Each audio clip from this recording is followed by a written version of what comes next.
സ്വന്തം വീട് പിണറായിയിൽ, അതുപോലെ തന്നെ റിയാസിൻ്റെ ഉപ്പയും ഉമ്മയും താമസിക്കുന്ന വീടുൾപ്പെടെ റെയ്ഡ് നടന്നു എന്ന വാർത്തയാണ് രാവിലെ മുതൽ വന്നത്. തികച്ചും രാഷ്ട്രീയ പകപോക്കൽ നിലപാടിൻ്റെ ഭാഗമായിട്ടാണ് ഇത്തരമൊരു കാര്യം ഇപ്പോഴ് ഉണ്ടായത് എന്ന കാര്യത്തിൽ യാതൊരു സംശയവും ഇല്ല. പ്രതിപക്ഷ രാഷ്ട്രീയ പ്രസ്ഥാനത്തിൻ്റെ ഭാഗമായിട്ട് നിൽക്കുന്നവരെ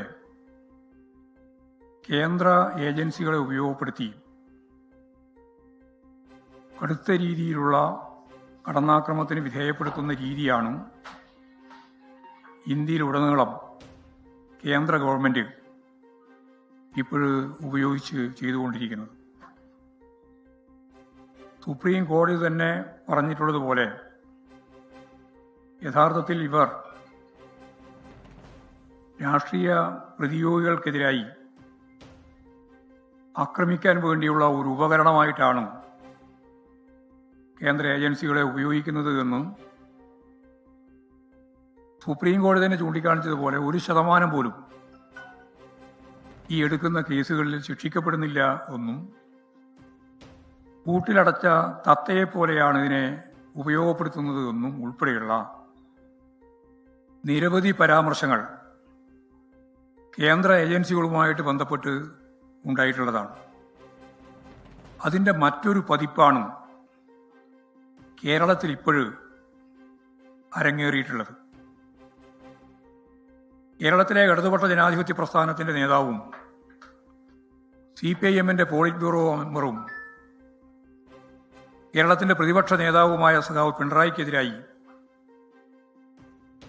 രാഷ്ട്രീയ ആയുധമാക്കി ഇതിനെ ഉപയോഗിച്ച് കടന്നാക്രമിക്കാം എന്നുള്ളതാണ് ഇതിൻ്റെ പിന്നിലുള്ള ഏറ്റവും പ്രധാനപ്പെട്ട ഉന്നം എന്ന് എല്ലാവർക്കും അറിയാം. പിണറായിയെയും പിണറായി പ്രദാനം ചെയ്യുന്ന പ്രസ്ഥാനത്തെയും ഈ രീതിയിലുള്ള അക്രമം കൊണ്ട് ദുർബലപ്പെടുത്താം എന്നാണ് ധരിക്കുന്നതെങ്കിൽ അങ്ങനെ ദുർബലപ്പെടുന്ന ഒരാളല്ല പിണറായി എന്നും അങ്ങനെ ദുർബലപ്പെട്ടു പോകുന്ന പ്രസ്ഥാനമല്ല CPIM എന്നും വ്യക്തമാക്കാൻ ഞാൻ ആഗ്രഹിക്കുകയാണ്. ഇപ്പോഴ് കേന്ദ്ര ഗവൺമെൻറ് BJP ഗവൺമെൻറ് ഇന്ത്യയിലെ പ്രതിപക്ഷ നേതാക്കൾക്കെതിരായിട്ട് നടത്തിക്കൊണ്ടിരിക്കുന്ന ഇത്തരത്തിലുള്ള കടന്നാക്രമങ്ങളെ പരോക്ഷമായും പ്രത്യക്ഷമായും കേരളത്തിലെ കോൺഗ്രസ് നേതൃത്വം പരസ്യമായിട്ട് തന്നെ പ്രതിപക്ഷ നേതാവ്, ഇന്ത്യയിലെ പാർലമെന്റിലെ പ്രതിപക്ഷ നേതാവ് എന്തുകൊണ്ട് ED പിണറായി വിജയനെ അറസ്റ്റ് ചെയ്യുന്നില്ല എന്ന ചോദ്യം ഇവിടെ ഉന്നയിച്ചതാണ്. കേരളത്തിൽ വന്നിട്ട് പരസ്യമായിട്ട് പറഞ്ഞ കാര്യമാണ്. കേരളത്തിൻ്റെ മുഖ്യമന്ത്രിയായിട്ട് അധികാരമേറ്റതിന് ശേഷമുള്ള പ്രധാനമന്ത്രിയെ കാണുന്നതിന് വേണ്ടി ഇന്നലെയാണ് VD സതീശൻ മുഖ്യമന്ത്രി അവിടെ എത്തിയത്. യഥാർത്ഥത്തിൽ BJPയും UDFും ഒരേപോലെ ആവശ്യപ്പെട്ട പ്രധാനപ്പെട്ട കാര്യം പിണറായിയെ അറസ്റ്റ് ചെയ്യണം എന്നുള്ളതായിരുന്നു. കോൺഗ്രസിന്റെ അഖിലേന്ത്യാ നേതൃത്വം തന്നെ, ഞാൻ നേരത്തെ പറഞ്ഞതുപോലെ, രാഹുൽ ഗാന്ധി തന്നെ ഇവിടെ വന്നിട്ട് ഈ കാര്യം പറയുകയും ചെയ്തിട്ടുള്ളതാണ്. നമുക്കറിയാം, ഇതിനു മുമ്പ് ഡൽഹി മുഖ്യമന്ത്രിയായിരുന്ന കെജ്രിവാളിനെ ജയിലിലടക്കാൻ കോൺഗ്രസ് നൽകിയ പെറ്റീഷൻ അടിസ്ഥാനപ്പെടുത്തിയിട്ടാണ് കേന്ദ്ര ഭരണാധികാരികൾ നരേന്ദ്രമോദി നിലപാട് സ്വീകരിച്ച് അദ്ദേഹത്തെ ജയിലിലടച്ചത്. പിന്നീട് ഈ ആരോപണങ്ങളൊന്നും കഴമ്പുള്ളതല്ല എന്ന് പ്രഖ്യാപിച്ച് ഡൽഹി ഹൈക്കോടതി ചവറ്റുകൊട്ടയിൽ എറിയുകയാണ് ചെയ്തിട്ടുള്ളത്. ഭാവന ചമച്ചാൽ അത് കുറ്റപത്രമാവില്ല എന്ന് ഡൽഹി ഹൈക്കോടതി തന്നെ ഇതിൻ്റെ ഭാഗമായിട്ട് പറയുകയുണ്ടായി. ഈ ഭാവന ചമക്കലാണ് കേരളത്തിലും ഇപ്പോഴും നടത്തിക്കൊണ്ടിരിക്കുന്നത് എന്ന കാര്യത്തിൽ യാതൊരു സംശയമില്ല.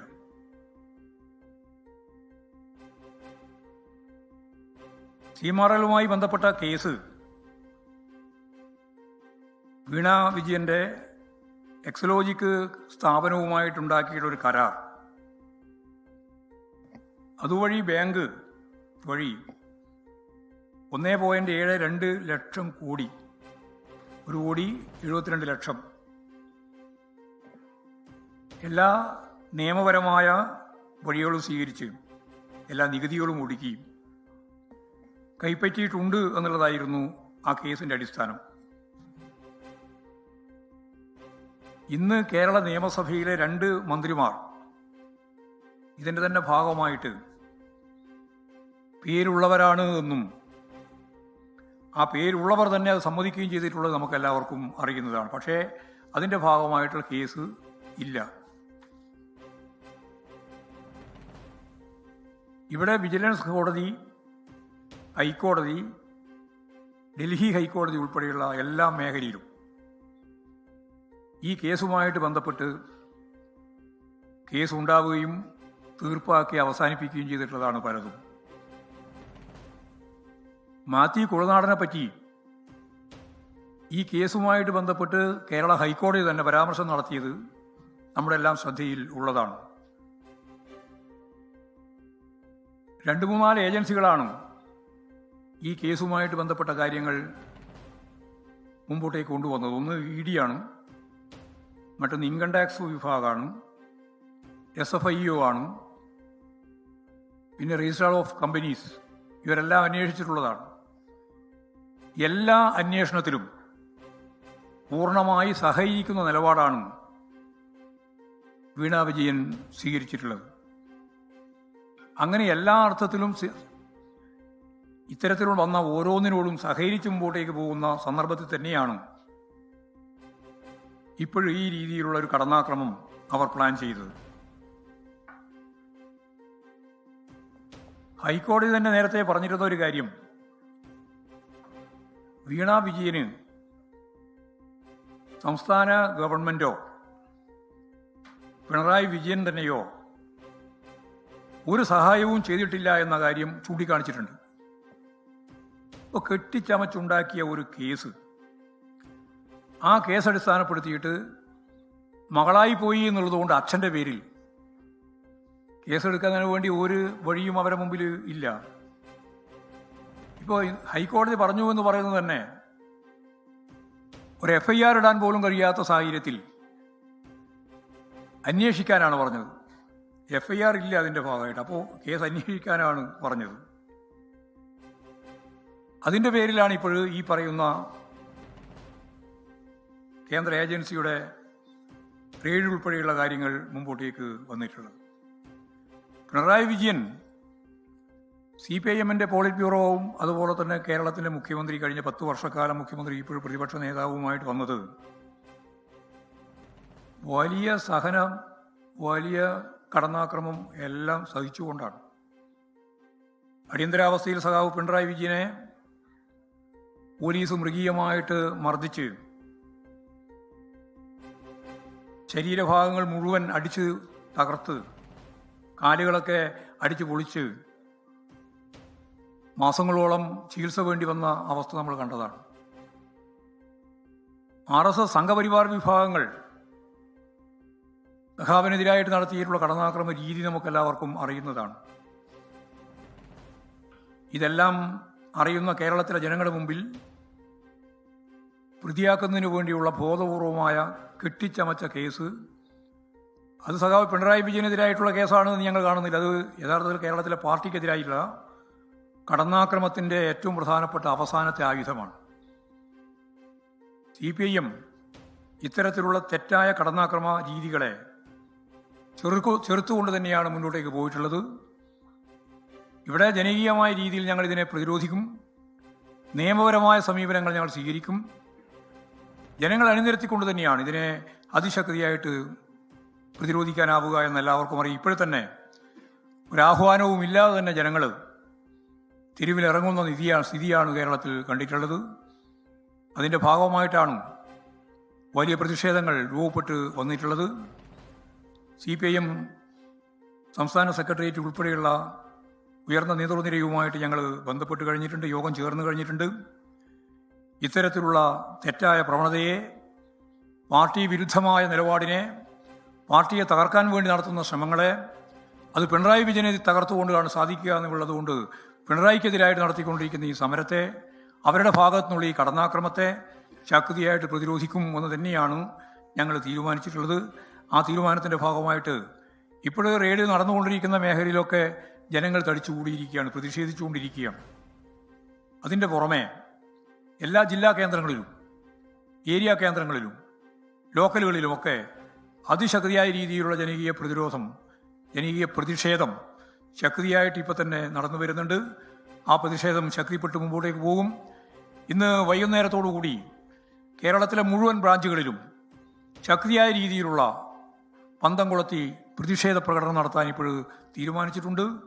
കേരളമുടനീളം സമാധാനപരമായി ഇത്തരത്തിലുള്ള സമരങ്ങൾ ജനങ്ങൾ ഏറ്റെടുത്തുകൊണ്ട് പ്രതിരോധം തീർക്കുന്നതിന് വേണ്ടി മുമ്പോട്ടേക്ക് വരികയാണ്.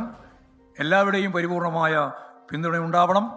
ഇടതുപക്ഷ ജനാധിപത്യ മുന്നണി എന്ന രീതിയിലും ഇതിനെ തീർച്ചയായിട്ടും പ്രതിരോധിക്കേണ്ടതുണ്ട്. ഇത് CPIM-ന് മാത്രം എതിരായിട്ടുള്ളതല്ല, ഇന്ത്യയിലെ പ്രതിപക്ഷ നേതൃത്വത്തിന് ആകെ എതിരായിട്ടുള്ള കടന്നാക്രമത്തിൻ്റെ ഭാഗം കൂടിയാണ്. അതിൻ്റെ ഒപ്പം നിൽക്കുകയാണ് ഇവിടെ VD സതീശനും കോൺഗ്രസും. മുമ്പും അതെ, ഇപ്പോഴും ആ നിലപാടാണ് സ്വീകരിച്ചുകൊണ്ടിരിക്കുന്നത് എന്ന നല്ല സംശയം ജനങ്ങൾക്കുണ്ട്. ഒരു സംശയമില്ലാത്ത രീതിയിൽ ഈ കാര്യം ഒഴിവാക്കിയിട്ടുള്ളതാണ് അതിൻ്റെ ഏറ്റവും പ്രമുഖരായ പ്രതിപക്ഷ നേതാവായിരുന്ന രാഹുൽ ഗാന്ധി തന്നെ എന്നുള്ളതുകൊണ്ട് ഇതിൻ്റെ പിന്നിൽ യഥാർത്ഥത്തിൽ ഈ BJP-യുടെ ഗൂഢാലോചനയുടെ ഡീല് എന്ന് ഞങ്ങളെപ്പറ്റിയാണ് സ്ഥിരമായി പറഞ്ഞുകൊണ്ടിരിക്കുന്നത്. CPIM അതുപോലെ തന്നെ BJP-യും ഡീലാണെന്നാണ്. ഇപ്പോഴാ ഡീൽ കൃത്യമായിട്ട് തെളിഞ്ഞിരിക്കുകയാണ്. BJP-യും UDF-ഉം തമ്മിലുള്ള VD സതീശൻ ഉൾപ്പെടെയുള്ളവരുടെ കൃത്യമായ ഡീലാണ് പുറത്തു വന്നിട്ടുള്ളത്. അതൊക്കെ ജനങ്ങൾ തിരിച്ചറിയും എന്നുള്ളതാണ് ഇത് സംബന്ധിച്ച് ചൂണ്ടിക്കാണിക്കാനുള്ളത്.